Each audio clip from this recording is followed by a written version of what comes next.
Now let's talk about the error bounds of an alternating series. And let's first get some terminology out of the way. We have this series, a sub n, and we're adding it up from n equals 1 to infinity. So s is going to represent the true sum. So if we added up all these values from 1 to infinity, that's going to be s. S sub n is going to be our partial sum.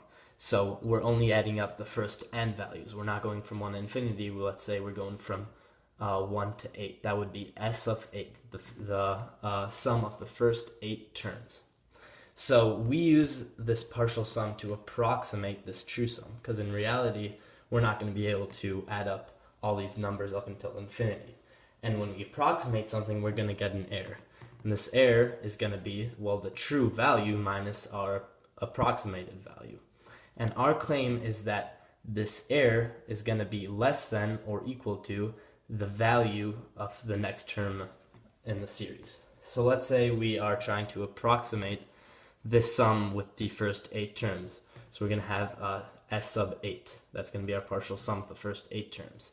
So the error of the true sum minus the sum of the first 8 terms is going to be less than or equal to the 9th term. Well, that might be a bit hard to understand why that's true.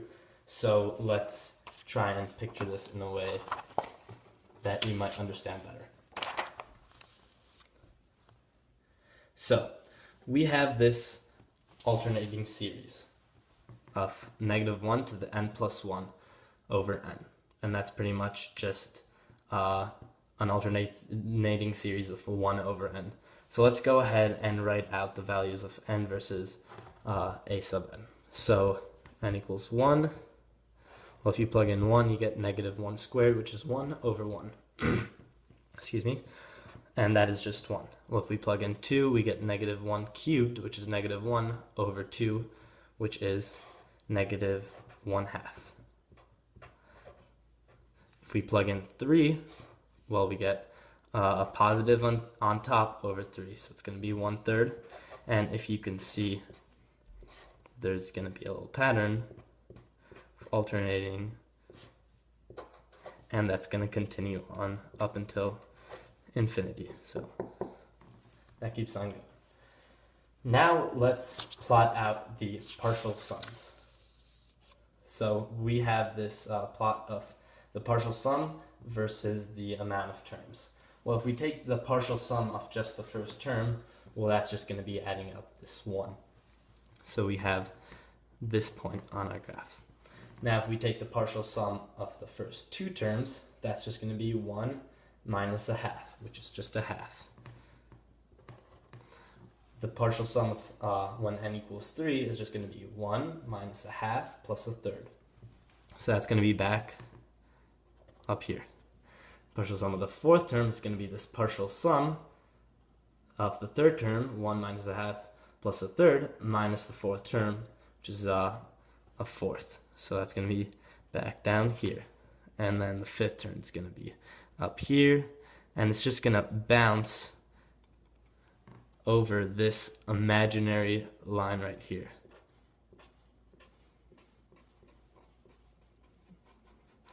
And this line actually represents the true sum of this series. So now we want to find or approximate, or we want to find the error of an approximation. So let's say we're approximating the sum, this s, with 3 terms. Well, n equals 3 is over here, so we're right here. Well, the error of the first 3 terms is just going to be s minus s sub 3. And that's going to be the distance. Well, it's going to be the distance between s and s sub 3. So it's going to be this distance. So that's the true amount of error if we used s sub 3 to approximate s. Well, we don't know what that distance is. But what we do know is the distance between s sub 3, which is right here, and s sub 4. Well, what is that? Well, to get from s sub 1 to s sub 2, we just added a of 2. So we to get from s of 1, which is 1, we added a sub 2, which is negative 1/2, and we got s of 2. To get from s sub 2 to s of 3, we just added a sub 3, right? So we added a third, and to get from s sub 3 to s sub 4, well, what we do, we just subtract this 1/4. So we know the distance between, here's s sub 3, and here's s sub 4. So that is a fourth. That's the distance. If you can see here, the distance between s sub 3 and s, that's less than this fourth. And that's always going to be true. Let's say we approximated the error for s sub 2. Well, the distance would be, this would be the distance of the error, and this would be the distance of a sub 3, so a third. So what we get is that our error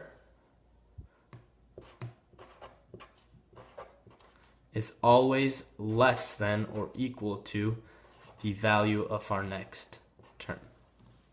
So how can we use this to solve a problem?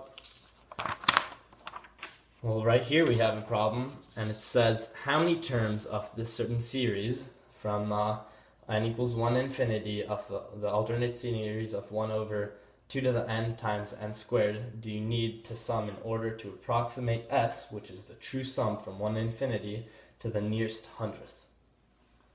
Well, if we use this equation,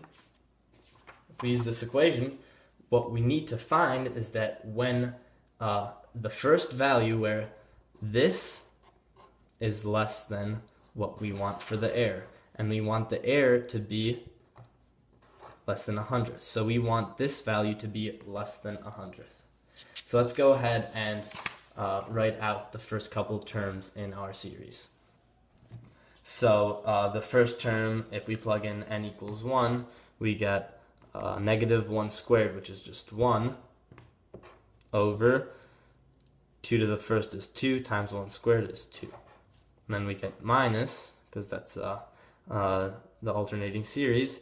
Well, 2 squared is 4, times 2 squared is 4, so it's 1 over 4 times 4. Alternating, plug in 3, we get 2 cubed, that's 8, and 3 squared, that's 9. Plug in 4, we get 2 to the 4th is 16,